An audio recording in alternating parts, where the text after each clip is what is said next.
very good morning to you, Monsignor Aldo Berardi. Good morning, Father. This is a joy to be with you in this wonderful ashram of the Holy Trinity, Bangalore. Very happy to have you here at the Holy Trinity Ashram in Bangalore. As the Apostolic Vicar of Northern Arabia, you have been recently elevated, and on behalf of all the Trinitarians in India, I congratulate you. Thank you so much, and it is a joy for the order to have a new Trinitarian bishop, and it's a special link also with India, because I came here 15 years ago, and of course I was following the foundation from the beginning with the two founders who came here, so it's a joy to be with you. Thank you. Can you tell us something about your family and the country of your origin?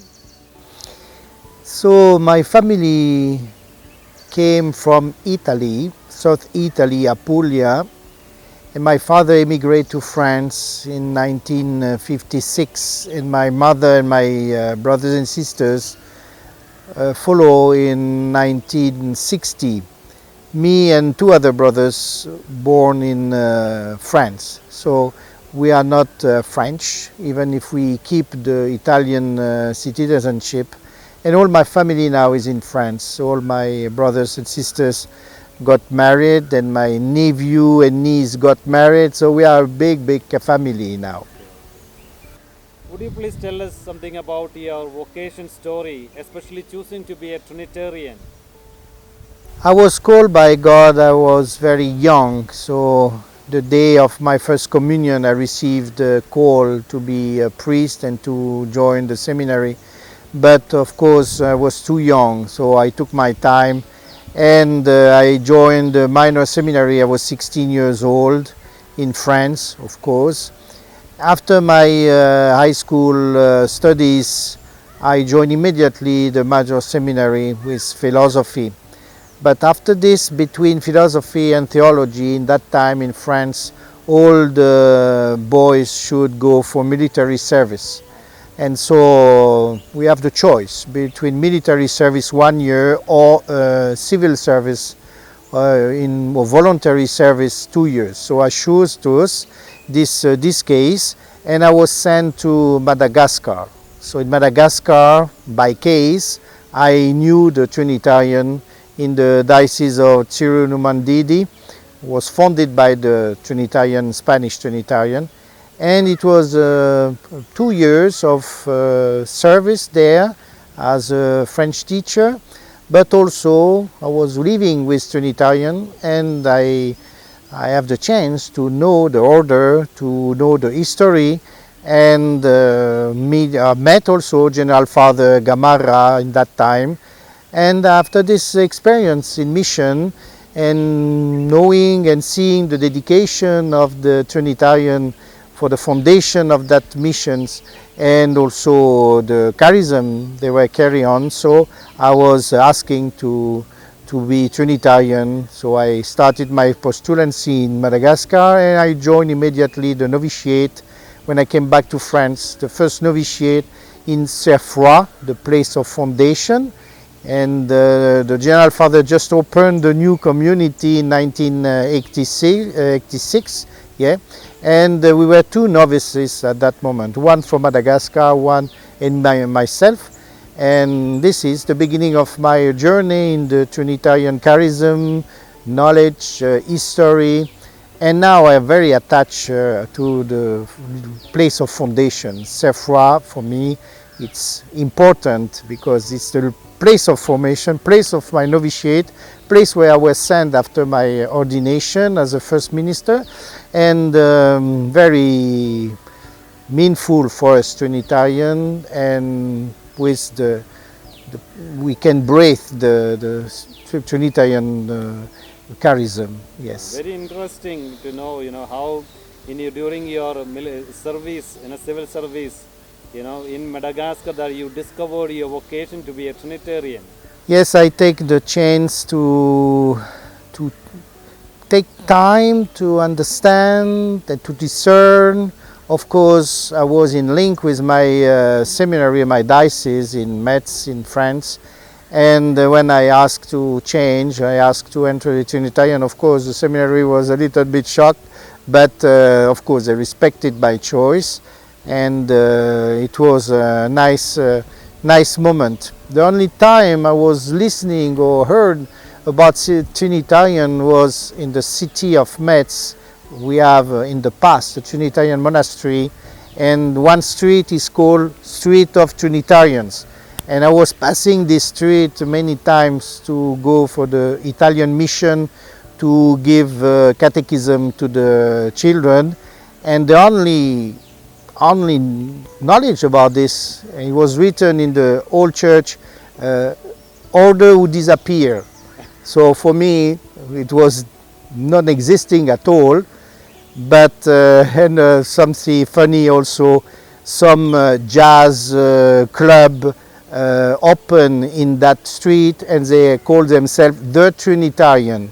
So now the Trinitarian in my mind was the jazz concert only.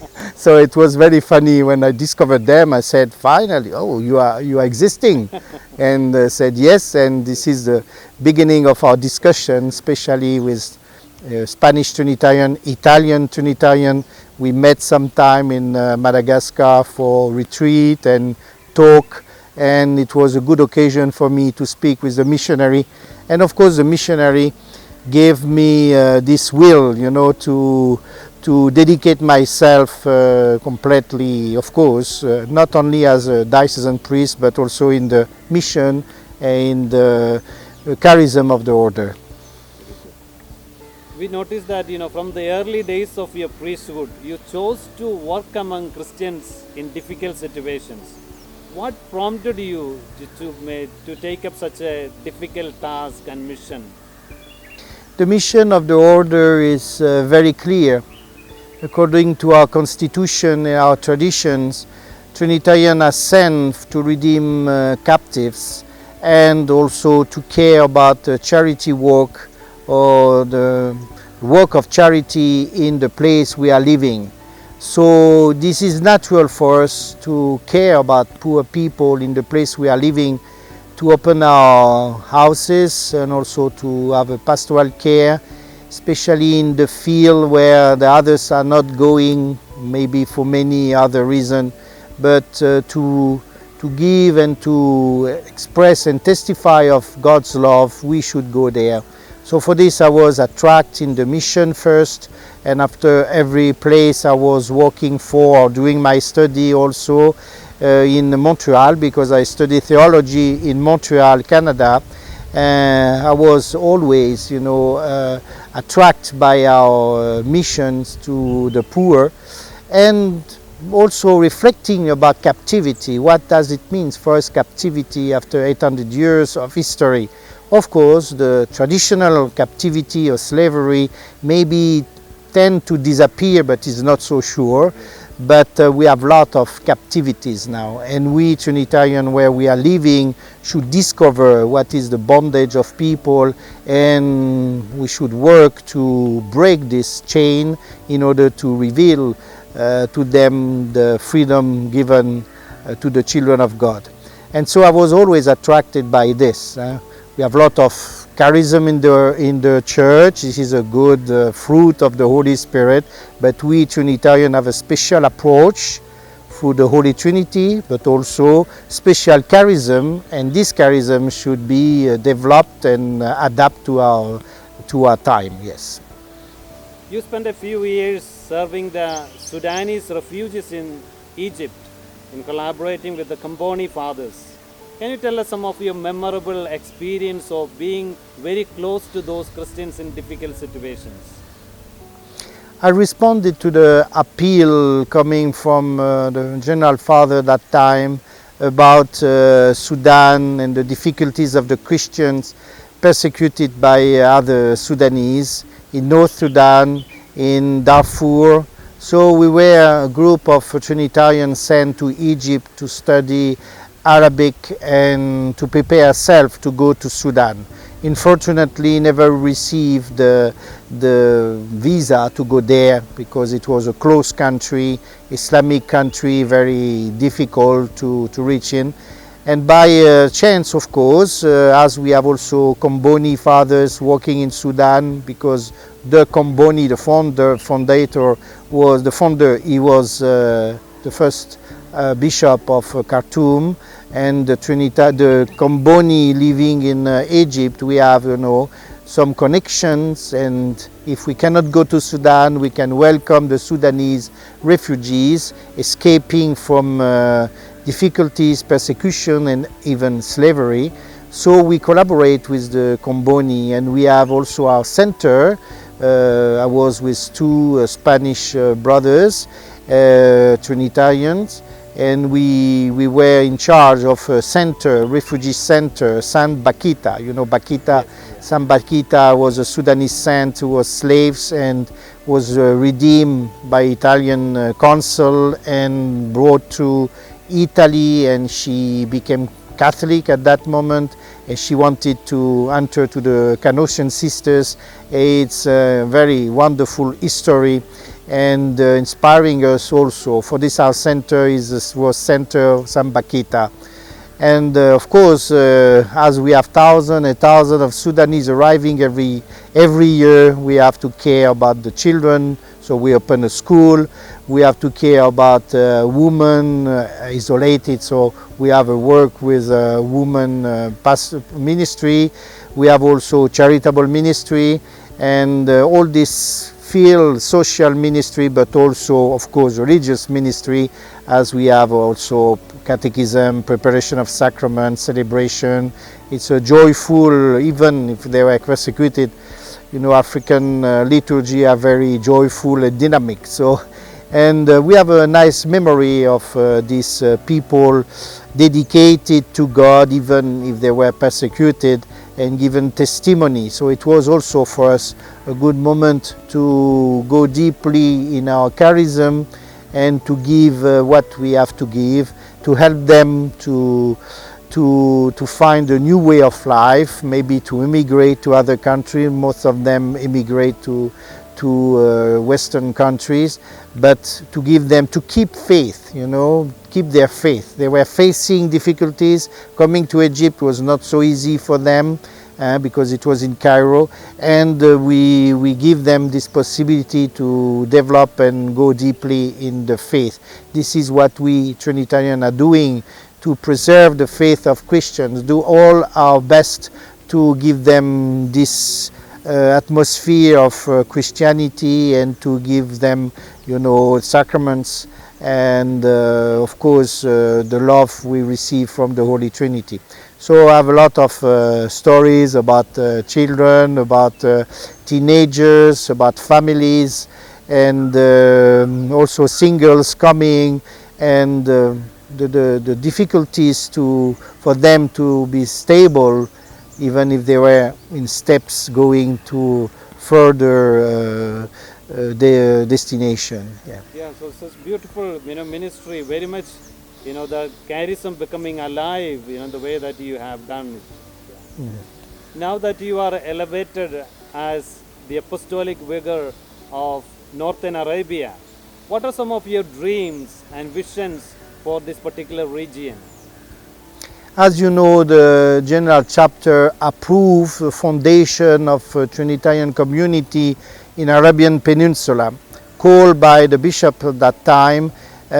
So we established a community in difficult situation, and we have an experience now of more than 15 years in Eden places, in which with the help of brothers from the United States and later from India. So we care about a community restricted in their freedom of worship and the freedom of religion. So we are there, and we have this experience of helping the persecuted Christians. And of course, myself, after this foundation, I moved to the General House as I was elected Vicar General of the Order.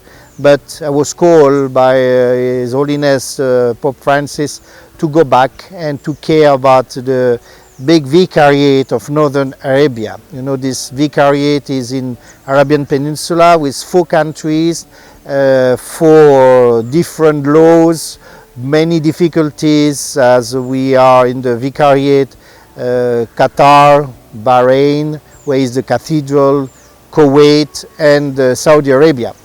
So my perspective is to maintain faith of the 2 million of Catholics who are coming there, walking there. All of us, we are strangers of the country. Few of them are coming from the original countries, but our challenge is so big. According to the difficulties we have in the countries, we have to have a lot of imaginations and creativities, and with the help of different communities like the Capuchin brothers, Trinitarian brothers, Salesian brothers. So we are maintaining faith, and we are developing the church in that region. So the challenge is to be faithful. The challenge is to express our faith without speaking. So this is, maybe it's easy to testify about our faith and preaching and in mass media and defending our faith with words. And this is what we have to do in some countries where it's possible, when we have freedom of speech. But in other country we cannot speak. We cannot express our concern in clear way. But we Christian, especially we Catholics, should testify our faith without speaking. So how we can testify of the risen Lord, our faith in the Holy Trinity, when we cannot speak about it? So it means it's a challenge that we should reflect in our activities, in our character, in our choices, the faith and the expression of a Christian faith. So this is a big challenge for everybody. And without speaking, be witness of Jesus. How? By our attitude, our morality, our honesty, and our love for the others. So when, as Jesus said, when 2 or 3 are together, I am in the midst, and of course we should express this love of God without speaking. So it is more challenging for us. Yeah, for me it is amazing to see the way that you have, maintained and persevered in your vocation, especially choosing to serve in this difficult country. Because I have attended general chapters where I have seen brothers and others questioning what is the purpose, this man living alone and all that. But then the way that you persevered in all those situations, and how the church today recognizes your commitment for this particular cause, and the Holy Father himself elevating you to this position, it's really a proud moment for all of us as Trinitarians. Yeah. Yes, it's but the secret of our ministry, our charism, and our community life is never to be alone. Even if you are alone, sent by the authority, the minister, general minister, provincial, you are always in link with the order. You are not running alone. If you run alone, everything will disappear one moment. And we follow the will of God, and we discern. And even if some period you have to be alone as a religious, and this is not normal as a religious to live alone, we always are in link with the order, with the religious communities, until the moment is mature to have a founded community. Is what happened. Even if I was some time alone, with the permission and sent by the order, arrived the moment in which brothers arrived, and brothers were there, and we formed the Trinitarian community. So I think that we Trinitarian, we should be proud and we should be courageous to go in places where it's difficult. It's also a personal challenge, community challenge. If the place is so easy, why? So it's a little bit bored, Yes. But if we have a challenge, and we know that we have risky places, and we have to defend the church, defend the faith, and to join Christians who are in difficulties, this is a good way. This is our charism, is what our founder John de Mata was doing. Even maybe in that time they were said, why are you going in a Muslim country? You can be arrested, you can be in jail, you can have difficulties. So we send redeemers, always, always. Some of them, of course, died as martyrs, others died as by suffering, and they were going. And this is our tradition, to go and to, even if it's difficult, because it's difficult, we should go to proclaim by our life and by the sign of our cross, the sign of our habit and the name of our order, to proclaim the love of God of the Holy Trinity. So this is a challenge, but this is more exciting, even I think, for the new generation of Trinitarian. It's good to have this challenge, this perspective of ministering, because if not, it will be a little bit, common. Our charism is not common; it's very specific, and so we have to develop this specificity. Thank you so much, Monsignor Aldo Berardi, for this wonderful time, to listen to your own story of your family, your vocation, and how you chose to be a Trinitarian, and how you maintain that identity as a Trinitarian, even in difficult situations. It's really amazing. Thank you. And once again, congratulations on behalf of all the Trinitarians in India, and we are very happy and proud of you. We wish you all the best in your ministry in this particular place, and we always cherish the beautiful way that you have welcomed the Trinitarian, form a Trinitarian community, and bringing alive the charism of the order in a context where it is very relevant. So we wish you all the best for your ministry as the Apostolic Vicar of Northern Arabia, and God bless you. Thank you for your time.